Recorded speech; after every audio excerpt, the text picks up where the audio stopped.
Hey guys, just finished watching The Punisher, Season 1, Episode 8, Cold Steel. This episode, well, was really cool. It was really good with the whole, was it Medina? It was setting up this fake thing just to lure out the bad guys, and it was interesting the way she thought about it, because clearly this person who, I don't know why she was doing that, because she did that to try and pull out who they were sending and stuff, but I mean, William Rollin, is still going to be at large. He's not going to go and actually do the shooting himself. He's not going to, even if they're making him think that Frank Castle's going to be there and all that stuff. So they send some guys. She's only going to get his guys. She's not going to get him. So I don't know why she wanted to do that. Because I don't even know why Billy Russo had to be there at that point. Why couldn't he just send people in? Now I understand he's an ex-soldier, but he likes the doing that stuff. He likes the rush of it or something, and he needs to do that too. But at the same time, I kind of feel like he did say, like you said, he got out early and stuff, and he's okay. That's why he doesn't go to the counseling. That's why he doesn't go to the meetings and all those things like that, because he wasn't in for very long, is what we're led to believe with Billy Russo. But it also is interesting that when Billy kills Sam Stein, I was like, why doesn't he tell her? He's gonna say Billy or Russo or something like that. And she's not gonna know, like, Billy Russo, and she's last names was Billy Russo for some silly reason. His last words, right?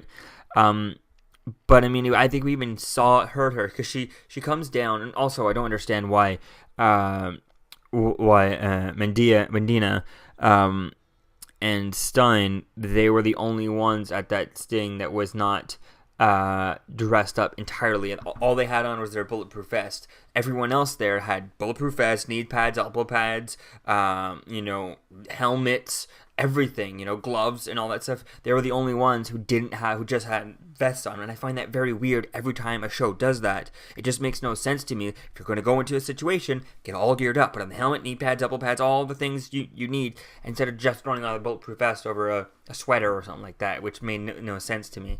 It's kind of silly, you're not...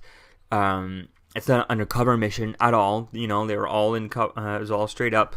They were just hiding and then spooking them and then taking them out, right? So it wasn't like they were gonna hide in a diner or something like that and try to blend in or something, blend into a public scene or anything. It just didn't make sense to me.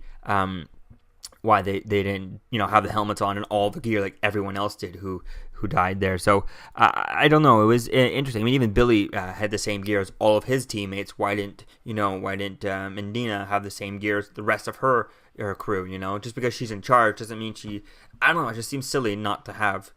I would want all the gear and not just the bulletproof vest, in my opinion, but whatever. So it was pretty interesting, like I said, with Billy, with Billy Russo killing Stein, and then seeing him at the end helping her cleaning off his blood off of her and stuff. Like, wow, that's messed up.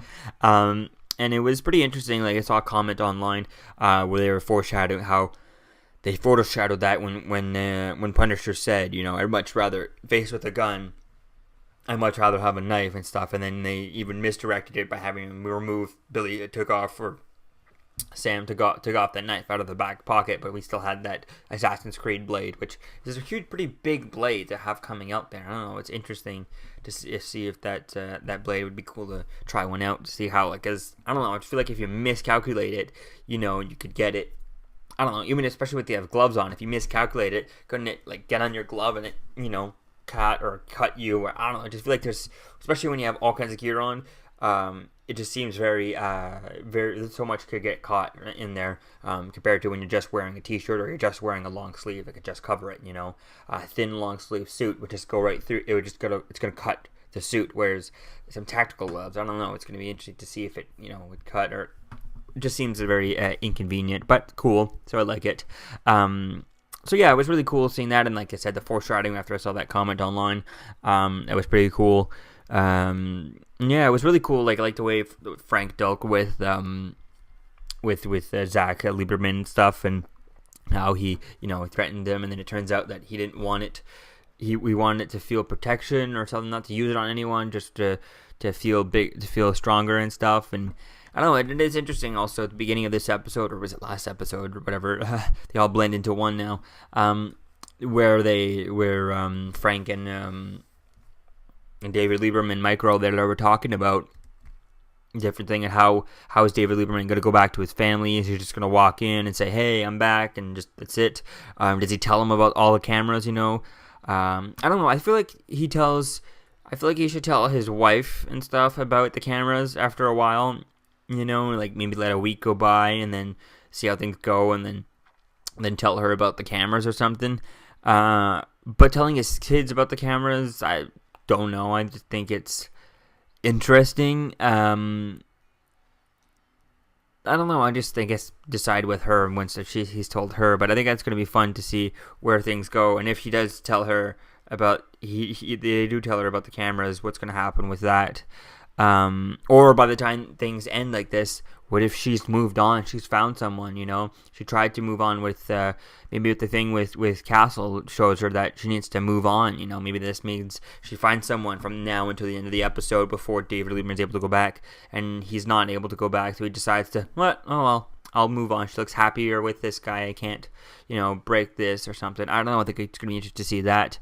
I kind of hope they want him. I want him to either, one, just go get back into his family by the end of this episode, or two, they all die and he has to stick with Punisher. One of those options. I'd rather not have the third option where she meets some other guy who becomes the father figure in this house. After this Frank thing, I could see that happening. But at the same time, I could also see her, I don't know, to see if that would happen, if she would, one, find a third guy that's not Frank Castle or someone else to fill the male role of the house type thing. But at the same time, like I said, I'd rather not that third option. I feel like it would be better just rather, one, David goes back, or two, they all die and they die because of David. They died because of him. People find out that he's alive and all that stuff, and they kill him. They kill them because of him type thing. So that could be one or two of the options. I think is more likely. The one or two of the options I would prefer. I think the third one is could very likely right now. Maybe they're setting that up, but that could also be a misdirect too. To see that. So we'll have to wait and see where things go with this. I kind of like where things are going. And, it's really going to be cool to see what happens to Billy Russo, and how Medina finds out, and, and now that they know that the bug is no longer in their tools. I feel like Medina had the upper hand with the finding about the bug, although I don't understand how